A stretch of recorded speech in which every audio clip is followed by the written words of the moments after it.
Yeah. What's going on, everybody? What's going on, guys? Happy day, happy day. Hopefully you're having a wonderful day. Don't forget to subscribe to the channel, smash the like button, share the video, and don't forget to keep giving us the dope feedback. All right, I just wanted to do a pause on the videos we're doing and pull up one Atomic Soul.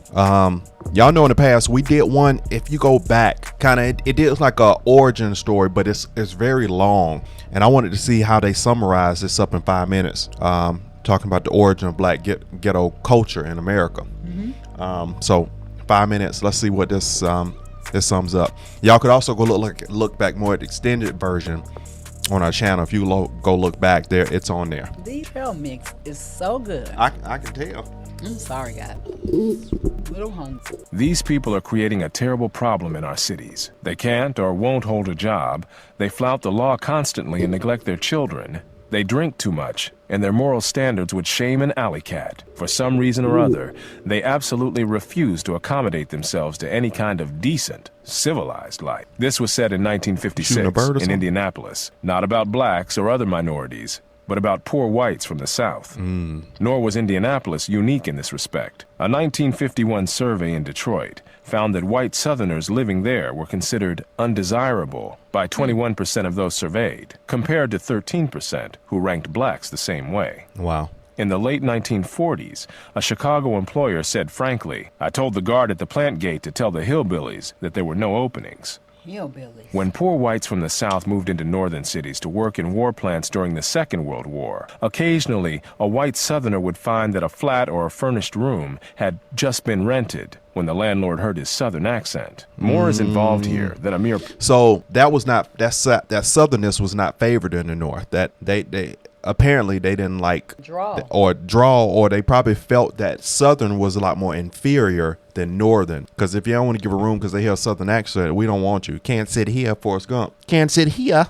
Parallel between blacks and Southern whites. What is involved is a common subculture that goes back for centuries, which has encompassed everything from ways of talking to attitudes toward education, violence, and sex, and which originated not in the South, but in those parts of the British Isles from which white Southerners came. That culture long ago died out where it originated in Britain, while surviving in the American South. Then it largely died out among both white and black Southerners, while still surviving today in the poorest and worst of the urban black ghettos. It is not uncommon for a culture to survive longer where it is transplanted and to retain characteristics lost in its place of origin. The French spoken in Quebec and the Spanish spoken in Mexico contain words and phrases that have long since become archaic in France and Spain. Regional German dialects persisted among Germans living in the United States after those dialects had begun to die out in Germany itself. A scholar specializing in the history of the South has likewise noted among white Southerners archaic word forms,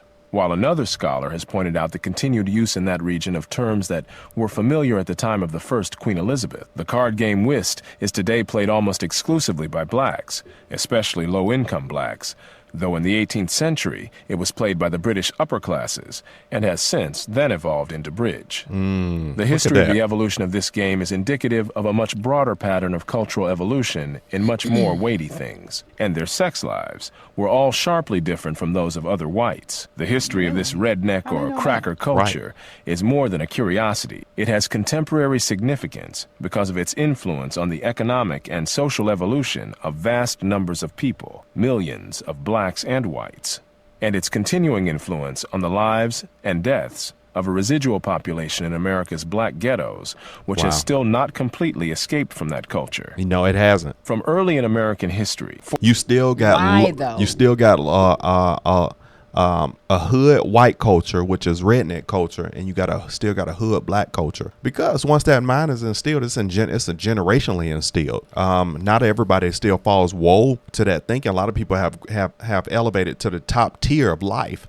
But you still have a population of people that keep being birthed into this same kind of culture. and they can't get out of it. You get what I'm saying? Yeah. And that's happening on the white side too. That's the same thing. It's the same thing. You just keep being populated into this same culture, and this is my daddy But did you this. can't My get daddy out. was like this. But- you but can't. you're You not have to bound. want. You have to want. You're not stuck. You have to want. You are not stuck. Foreign visitors and domestic travelers alike were struck by cultural contrasts between the white population of the South and that of the rest of the country in general, and of New England in particular. In the early 19th century, Alexis de Tocqueville contrasted white Southerners with white Northerners in his classic Democracy in America, and Frederick Law Olmsted did the same later in his books about his travels through the antebellum South, notably Cotton Kingdom. De Tocqueville set a pattern when he concluded that almost all the differences which may be noticed between the Americans in the southern and in the northern states have originated in slavery. Olmsted likewise attributed the differences between white Southerners and white Northerners to the existence of slavery in the South. So did widely read antebellum Southern writer Hinton Helper, who declared that slavery, and nothing but slavery, has retarded the progress and prosperity of our portion of the Union. Just as they explained regional differences between whites by slavery, so many others in a later era would explain differences between blacks and whites nationwide by slavery. Plausible as these explanations may seem in both cases, they will not stand up under a closer scrutiny of history. It is perhaps understandable that the great overwhelming moral curse of slavery has presented a tempting causal explanation of the peculiar subculture of Southern whites, as well as that of blacks. Okay. Yet this same subculture had existed among Southern whites and their ancestors in those parts of the British Isles from which they came, long before they had ever seen a black slave. The nature of this subculture, among people who were called rednecks and crackers in Britain before they ever saw America, needs to be explored before turning to the question of its current status among ghetto blacks and how developments in the larger society have affected its evolution. So he's saying if it would have been in a smaller society, there would have been a different outcome. I guess I'm assuming because you'd have less people that adapt into that culture.